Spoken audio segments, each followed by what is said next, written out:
Plus de contrôle. Police signalée devant.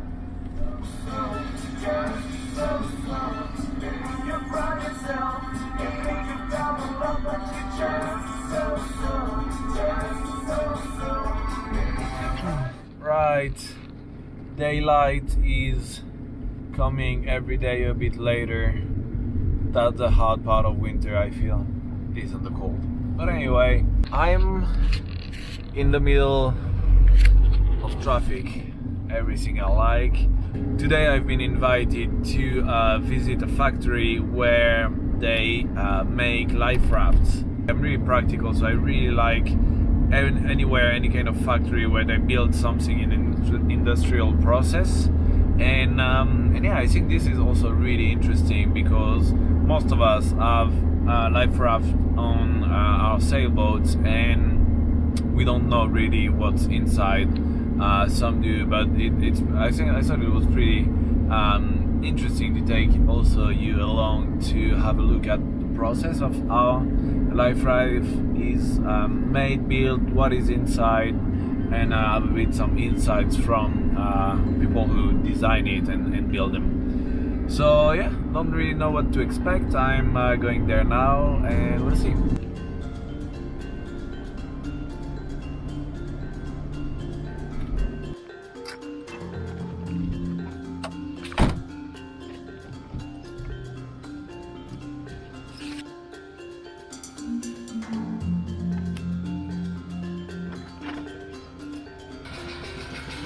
All right, let's go.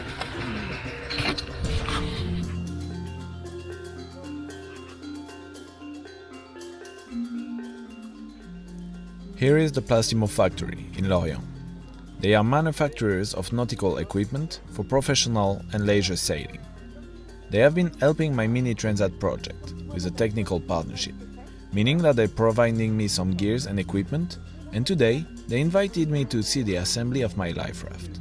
Là, même tout l'assemblage, c'est vous qui le faites ici, quoi. Toutes les soudures. Non, il y a une partie qui est faite dans une usine de Roumanie avant. D'accord. Toute la partie couture et soudure, toute la partie, on va dire, plutôt où on fait de l'économie sur des tâches faciles de couture. Par contre, toute la partie stratégique d'armement, de percussion, etc., tout ça c'est fait ici. 70% of the production of a life raft is done here in Lorient, so it's pretty cool to be using equipment made locally. The structure of the life raft was already prepared when I arrived, and here are the final steps toward having it ready to go on board, and also a few important tips. Ça c'est ce qu'il y a dans le tien véritablement, parce que ton radeau c'est ce qu'on appelle un moins de 24 heures. Au moins de 24 heures, il y a un petit peu le minimum, d'accord? Parce que vous avez un grab bag en plus. Ouais.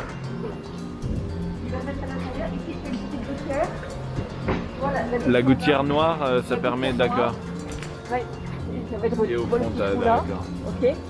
Donc là, il a mis un petit cube qui ressemble en fait à une porte à perfusion. Ouais, c'est ce que j'ai. D'accord. Alors là, quand tu vas faire petit ton radeau, ouais. D'accord. Tu as ici donc la bouteille, tu vas tirer sur le filin, tu vas déclencher la bouteille, on verra tout à l'heure, et le gaz va se répartir à raison de boudin inférieur, puis boudin supérieur. Ok. Puis arceau. Et une fois que tout ça s'est gonflé, ici tu vois là tu as une valve anti-retour. Ouais, d'accord. Et ça isole les éléments. Exactement. Si jamais tu as l'air des peintures sur un des boudins ou sur l'arceau, tu gardes la totalité sur les autres. D'accord. Alright, tip number 1. And as you noticed, I'm not in the boat or in the van. I'm back at my parents' place. It's super cold. I'm full weather gear almost inside, and also my friend working on the Tour de France gave me a Cochonou hat and I'm super happy about it. Lolo, merci beaucoup. But let's go back to the video, shall we? So tip number 1, the non-pointy knife, whatever. Ça c'est le couteau à bourron, tu le connais? Ouais. Donc voilà, première chose à faire, tu montes dans ton radeau, tu désolidariser du bateau, qui est peut-être en train de couler, c'est pas qu'il s'entraîne. Ouais. Alors les mini ça coule pas normalement. Oui, on est d'accord. Tip number 2, let go the pressure. Les valves sont volontairement ouvertes, c'est les clapettes sur pression. D'accord. Parce que quand tu percutes ton radeau, tu as 200 bars qui débouchent d'un seul coup. Ouais. Et ça fait, en réalité, il y en a un peu plus que prévu.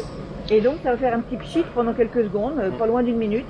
Et tu ne le fermes que lorsque ça a fini de s'évacuer. Donc le pchit est normal. Donc ça se remplit par là, il y aura la bouteille. Oui. Et là, c'est voilà, de l'air qui sort pour faire la pression. Tip number 3. Tip number 3.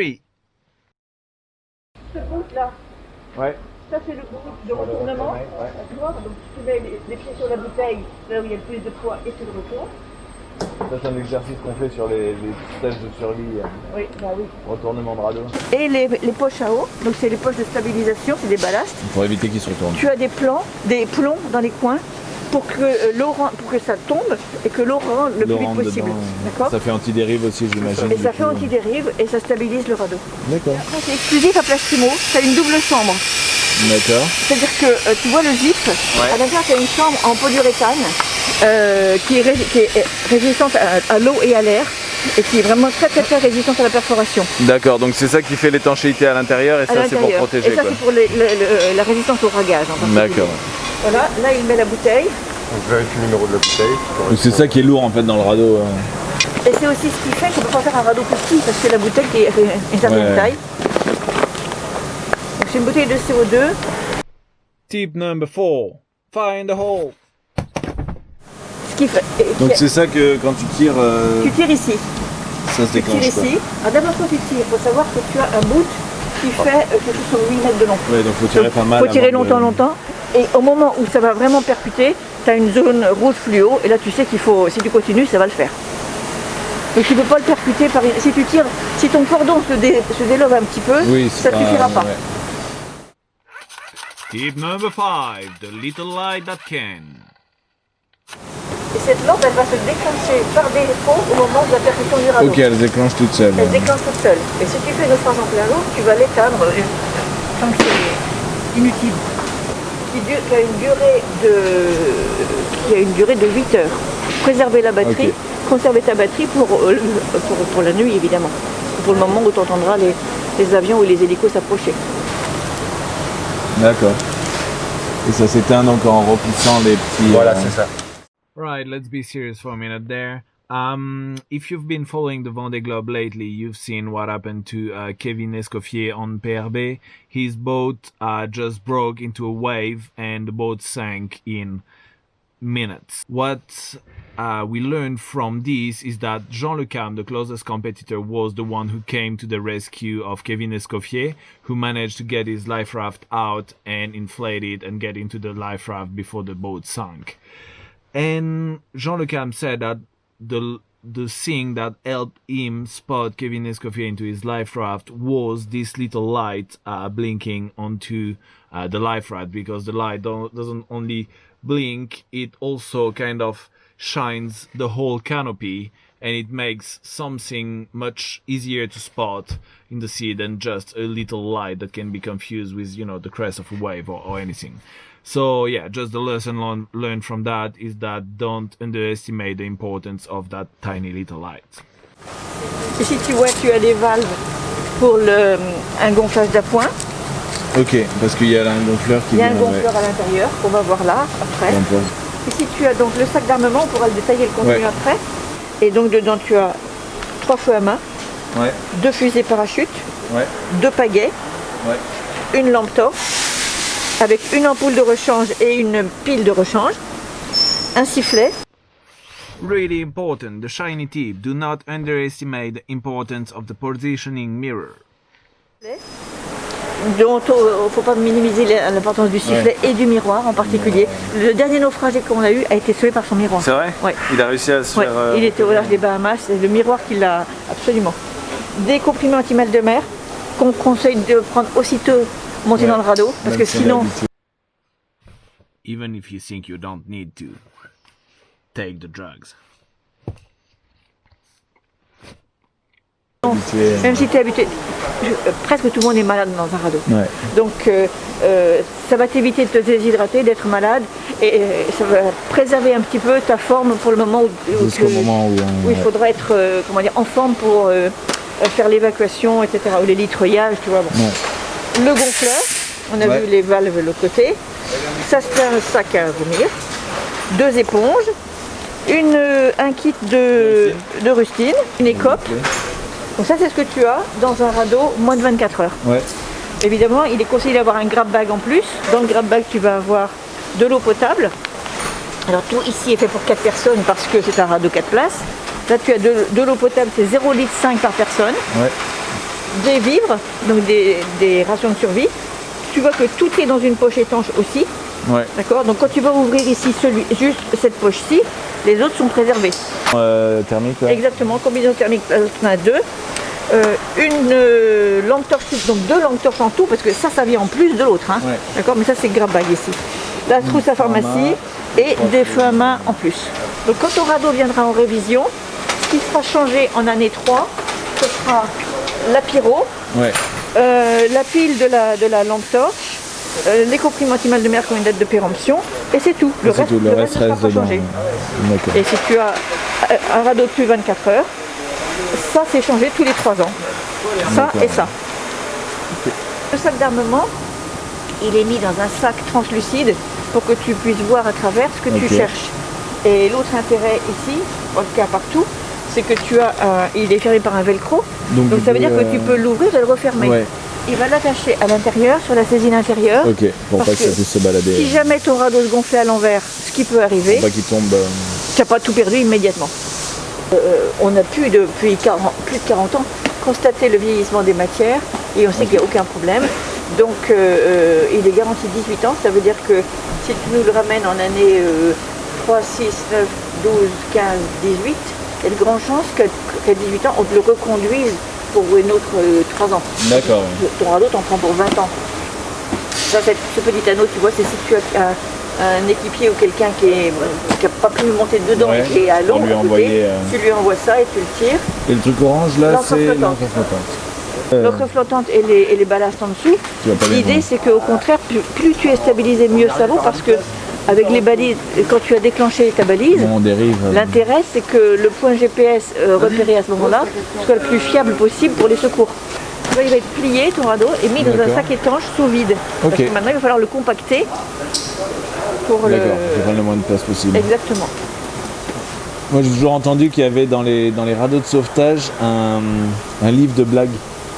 Non. Donc là il n'y a pas de livre de blagues. Non. Tip number 6. Bring your own entertainment on the life raft. Et si on voit un radeau en mer, c'est quoi la conduite à tenir? J'imagine s'en approcher, voir s'il y a quelqu'un dedans déjà, pour commencer. Ça on est d'accord. Ouais. Et ensuite, vous tenez, du coup, tous les radeaux sont marqués. Donc si on le signale, vous avez moyen de retrouver le bateau, bateau auquel ça appartient. Si la personne s'est enregistrée. Tip number 7. Just fill in the bloody paperwork. Parce que nous, le radeau, en dehors de toi qui va le prendre ici en direct, mais quand on voit un radeau à un plaisancier, on ne sait pas. On va le vendre au magasin, au Ship Chandler. Donc on ne sait pas qui est le propriétaire. C'est pour ça que c'est très très important de s'enregistrer. Nous, on va savoir qui tu es. Et effectivement, il arrive assez souvent que les affaires maritimes nous appellent en disant on a un radeau, on a eu un appel de détresse de tel bateau. Et là, ils vont nous dire quel radeau est-ce qu'il a à bord. Exemple, on avait Alain Delors qui avait fait naufrage au large de la Tasmanie. Donc le Cross d'Etel avait été appelé par les AFMAR de l'équivalent AFMAR australien pour savoir quel type de radeau il avait. Et on savait que c'était un radeau moins de 24 heures, donc pas de chance. Il était au large de la Tasmanie, il n'avait pas de vivres. Du coup, on a pu le dire au Cross qu'il l'a dit aux Australiens. Et les Australiens sont allés lui jeter des vivres. Parce que les conditions étaient dantesques et ne permettaient pas le sauvetage à ce moment-là, pour qu'ils puissent patienter. Donc il faut s'enregistrer. Et ça, on s'enregistre auprès de... Tu t'enregistres sur le site internet, sur notre site internet. D'accord. Et là, c'est la dernière fiche de contrôle. Je coche tout ce que je viens de faire pour être sûr de n'avoir rien oublié. Donc là, ils vont le plier. Bon, un 4 places, c'est pas trop dur. Et quand ils font un comme ça, t'imagines que c'est quand même très accessible. Celui-là, il est vidé d'air au max déjà. Qui lui est conçu pour se desserrer naturellement sous la pression. Quand ça... Il y a toute une face qui est dentelée là. Ouais, d'accord, c'est par là que ça se... C'est suffisamment costaud pour être étanche, suffisamment large pour se déchirer sous la pression.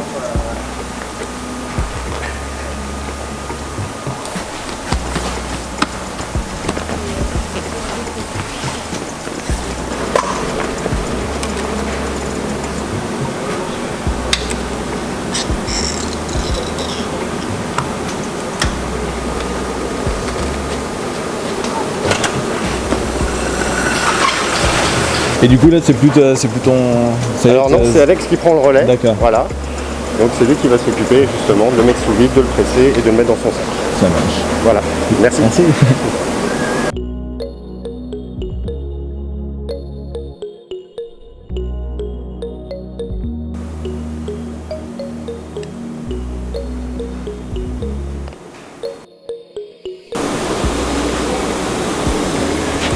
Et ça c'est le fameux bout de percussion. Voilà.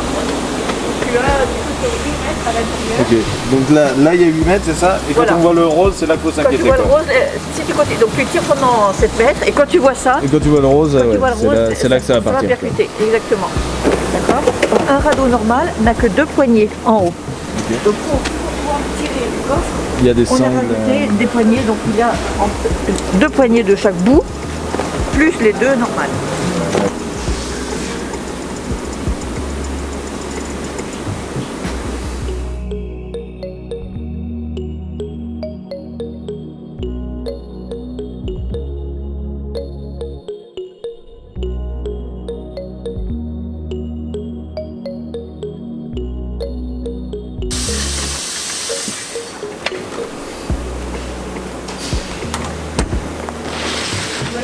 C'est que tu as quand même des poignées partout.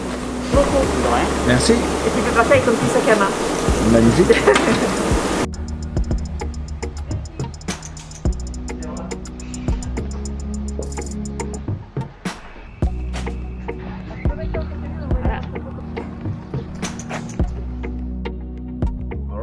That's it for this episode. I hope you liked it. Not much sailing, but sometimes it's important, I think, to talk about safety. And I hope you learned a thing or two, just as I did, going and having this tour of the factory. Stay posted. Next week comes another video.